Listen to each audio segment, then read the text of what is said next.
지상의 모든 물질은 중력의 영향을 받습니다. 여기 있는 이 공도 떨어뜨리면 땅에 떨어지고 맙니다. 그러나 마술 보자기를 공에 씌우는 순간 이 공은 중력의 영향권에서 벗어나게 됩니다.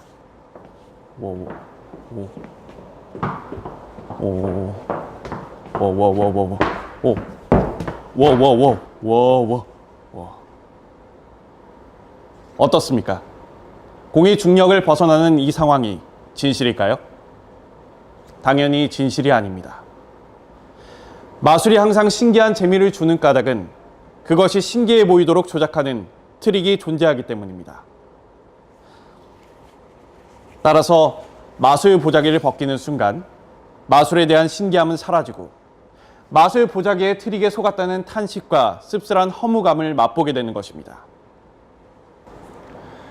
어떤 가설이 자연현상을 제대로 설명해내지 못하거나 또 그 가설 속에 치명적인 결함이나 문제점이 내재되어 있다면 설령 그것이 상대성 이론이라 할지라도 가차없이 그것을 버리기에 주저함이 없어야 합니다. 연당 선생은 연당 선생의 물리학적 이론을 내세워 상대성 이론에 맞서 겨루지 않습니다. 연당 선생이야말로 상대성 이론의 정당성을 인정하고 충실하게 그 논리를 따랐습니다.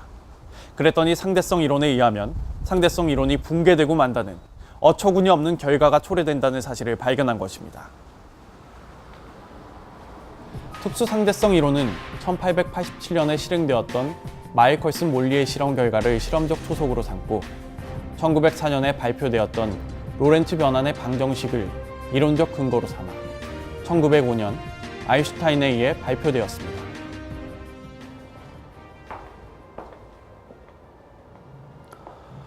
특수상대성 이론은 광속도 불변의 법칙, 시간의 지체, 동시성의 상대성, 길이 수축, 극한 속도 등으로 구성되어 있는 이론 물리학의 가설입니다.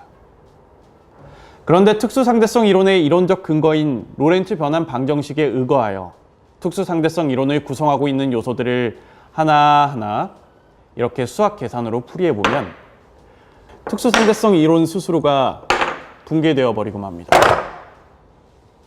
특수상대성 이론이 한갓 허구에 불과하다는 어처구니 없는 결과에 도달하게 되는 것입니다. 먼저 상대성 이론의 거대한 축인 동시성의 상대성의 허구성에 대해 말씀드리겠습니다. 아인슈타인은 동시성의 상대성을 둑과 기차의 예시에서 다음과 같이 설명했습니다. 둑에 M이 앉아있다. M의 앞으로 기차가 지나가고 있다. 기차에는 W가 앉아있다.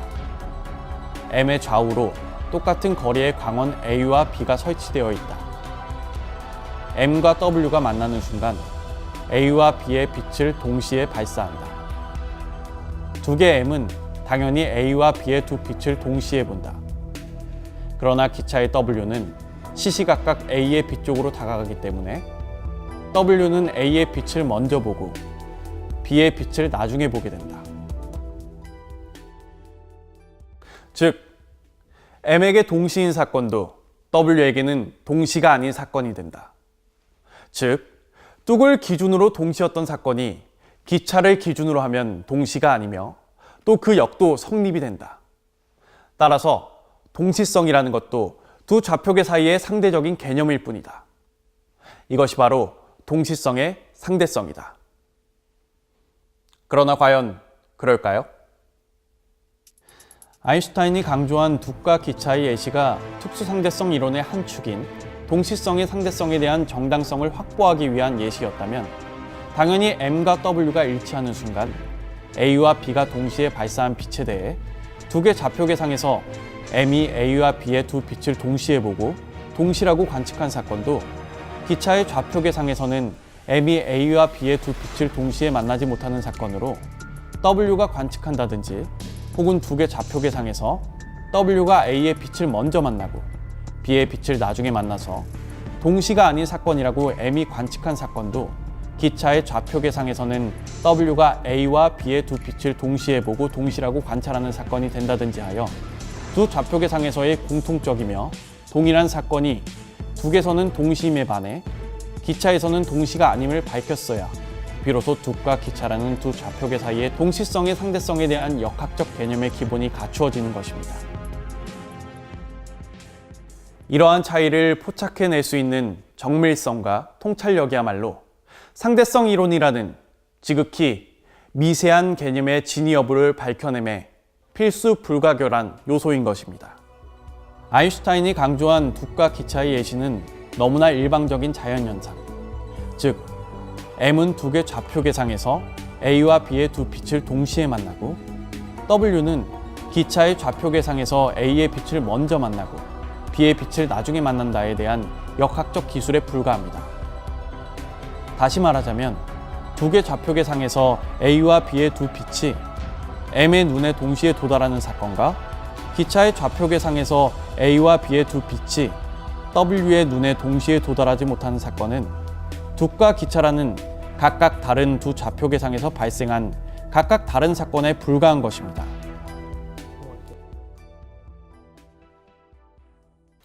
따라서 아인슈타인은 공통적이지도 않고 동일하지도 않아서 서로 연관성이 전혀 없는 둑과 기차라는 각각 다른 두 좌표계상에서의 각각 다른 두 사건에 근거하여 둑과 기차의 두 좌표계 사이의 동시성이 서로 상대적이라고 강변했던 것입니다. 왜 그랬겠습니까? 특수상대성 이론의 정당성을 확보하기 위한 트릭으로 악용하려는 불순한 의도 때문이었습니다. 즉, 무슨 말인가 하면 아인슈타인이 마일컬슨 몰리의 실험 결과를 초석으로 삼아 특수상대성 이론을 구상하는 과정에서 맞닥뜨린 문제점, 즉 특수상대성 이론이 정당하다면 지구의 실험자 마일컬슨과 몰리에게는 두 갈래 빛이 수평과 수직의 팔대 끝에 설치된 거울에 도달하는 시점이 동시여야 합니다. 하지만 움직이는 지구에 대하여 상대적으로 정지해 있는 우주의 관찰자에게는 그 시점이 동시가 아니라는 치명적인 문제점. 다시 말해서 특수상대성 이론이 두 좌표계 사이의 역학적 진실을 붕괴시키고 만다는 치명적인 문제점을 은폐하기 위하여 아인슈타인이 상대적으로 움직이고 있는 두 좌표계 사이의 동시성이라는 것도 서로 상대적인 개념에 불과한 것이라는 착각을 야기시켰던 것입니다. 따라서 아인슈타인이 역설했던 둑과 기차의 예시는 서로 상대적으로 움직이고 있는 두 좌표계 사이의 동시성이 상대적인 개념이라는 착각을 유발시키는 불순한 의도의 트릭일 뿐입니다. 아인슈타인의 둑과 기차의 예시에서 오히려 주목해야 할 점은 W가 A의 빛을 먼저 만난다는 둑에서의 관측에 근거하여 W가 기차의 좌표계상에서도 A의 빛을 먼저 보게 된다고 역설했던 아인슈타인의 진술에 있습니다. 두 좌표계 사이의 동시성의 상대성 여부 이전에 두 개 좌표계상에서의 관측한 어떤 사건의 역학적 진실은 기차의 좌표계상에서도 그 사건의 역학적 진실이 일치해야 함이 우선임을 아인슈타인도 스스로 이미 인정하고 있었다는 것입니다. 따라서 아인슈타인의 둑과 기차의 예시는 두 좌표계 사이에서의 동시성의 상대성이 근거로서가 아니라 역학적 진실은 두 좌표계 사이에서 반드시 일치한다는 만고불변의 진리를 상기시켜주는 매우 중요한 의미를 지닌 역학적 진술의 표본인 것입니다. 그뿐만 아니라 특수상대성 이론의 동시성의 상대성이 정당하다면 M의 좌표계상에서의 동시는 W의 좌표계상에서의 언제나 동시가 아니어야 할 터인데, 만약 아인슈타인의 둑과 기차의 예시에서 두 광원이 M의 좌우가 아니라 M의 상하로 똑같은 거리에 설치되어 있다고 가정할 경우 동시에 발사된 두 빛은 M과 W, 두 좌표계상에서 모두 다 동시적인 사건이 됩니다. 따라서 두 개 동시가 기차에서는 동시가 아니라는 아인슈타인의 동시성의 상대성은 일관성을 상실한 엉터리 가설로 전락하고 맙니다. 다음, 특수상대성 이론의 증거라고 회자되고 있는 1972년에 실시된 세슘 원자시계를 이용한 비행기 실험의 허구성에 대하여 말씀드리겠습니다. 세슘 원자시계를 실은 비행기가 1만 미터 상공에서 하나는 서쪽, 또 하나는 동쪽으로 날아가 20시간가량 지구를 한 바퀴를 돌고 왔습니다. 서쪽 비행기의 속도는 지구 자전 속도보다 느리기 때문에 특수상대성 이론의 시간 지체가 정당하면 지상의 시계보다 더 빨리 갑니다. 서쪽으로 돌고 온 비행기의 시계는 270 나노초 정도, 지상의 시계보다 더 빨랐습니다. 동쪽 비행기의 속도는 지구 자전 속도보다 빠르기 때문에 특수상대성 이론의 시간 지체가 정당하다면 지상의 시계보다 천천히 갑니다. 동쪽으로 돌고 온 비행기의 시계는 40나노초 정도 늦었습니다. 비행기 실험의 결과는 특수상대성 이론의 예언과 정확하게 일치하였습니다. 그러나 과연 그럴까요? 위의 실험을 해석하는 특수상대성 이론 지지자들의 논리는 자전하고 있는 지구에 대하여 정지해 있는 지구 바깥의 관찰자가 서쪽 비행기의 시계, 동쪽 비행기의 시계, 지구의 시계를 비교하는 경우에만 정당화할 수 있습니다. 왜냐하면 지구의 좌표계상에서는 동쪽, 서쪽 두 비행기의 속도가 모두 똑같기 때문입니다.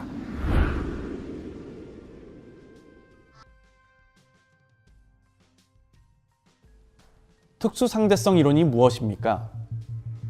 좌표계 K'이 K를 기준으로 등속 운동하고 또한 회전하지 않는 좌표계라면 K를 기준으로 일어나는 자연현상은 똑같은 일반적인 법칙에 따라 K'을 기준으로 해서도 일어나게 된다는 것입니다. 즉, 절대 정지계에서 동쪽과 서쪽 두 방향으로 똑같은 속도의 비행기를 날려보낼 경우 특수상대성 이론이 정당하다면 그 두 비행기의 시간은 절대 정지계의 시간보다 똑같은 비율로 느려져야 하듯이 움직이는 지구의 좌표계상에서도 그러한 자연현상은 똑같이 발생해야 한다는 것이 바로 특수상대성 이론이라는 말입니다. 따라서 특수상대성 이론이 정당하다면 1972년 실시된 실험에서도 속도가 똑같은 두 비행기의 시간은 동쪽과 서쪽이라는 진행 방향에 관계없이 상대적으로 정지해 있는 지구의 시간보다 똑같은 비율로 느려져야 했습니다. 즉, 서쪽과 동쪽의 두 비행기가 지상으로 되돌아왔을 때 두 비행기의 시계가 지구의 시계보다 똑같은 시간만큼 느려졌을 경우에만 특수상대성 이론의 증거로 채택될 수 있다는 것입니다. 이러한 차이를 포착해낼 수 있는 정밀성과 통찰력이야말로 상대성 이론이라는 지극히 미세한 개념의 진위 여부를 밝혀내매 필수 불가결한 요소인 것입니다. 서쪽 비행기의 속도는 지구 자전 속도보다 느리고 동쪽 비행기의 속도는 지구 자전 속도보다 빠르다는 특수상대성 이론 지지자들의 엉터리 논리에 따르면 대우주 전체가 매우 빠른 속도로 지구의 운동과 정반대로 움직이고 있다고 가정할 경우 서쪽 비행기의 속도가 지구 자전 속도보다 느리고 또 동쪽 비행기의 속도가 지구 자전 속도보다 빠르다고 단언할 수 있겠습니까? 만약 그러한 가정이 사실이라면 특수상대성 이론의 지지자들은 1972년 실시된 세슘 원자시계를 이용한 비행기 실험의 결과를 그들의 논리로서 설명할 수가 없게 됩니다. 따라서 1972년 실시된 세슘 원자시계를 이용한 비행기 실험의 결과는 특수상대성 이론의 시간 지체의 정당성을 검증해주는 증거로서가 아니라 수많은 사람들이 특수상대성 이론의 기본적인 개념조차 이해하지 못했으면서도 그 오랜 세월 동안 맹목적으로 특수상대성 이론을 지지하고 열광했었다는 치부를 드러낸 부동의 증거인 것입니다. 이상은 수학 계산을 잃어버린 분들께서도 얼마든지 이해할 수 있는 상대성 이론의 허구성에 대한 설명이었습니다. 연당 선생은 아인슈타인의 상대성 이론이 동화책 이야기에 나오는 벌거숭이 임금님이었다는 진실을 증명했습니다. 연당 선생의 책 상대성 이론과 역학적 진실 속에는 상대성 이론의 허구성이 자세하게 정량적 수식으로 밝혀져 있습니다. 수학 계산이 가능한 분이라면 그 누구라도 상대성 이론의 허구성을 자신의 손으로 직접 확인할 수 있을 것입니다.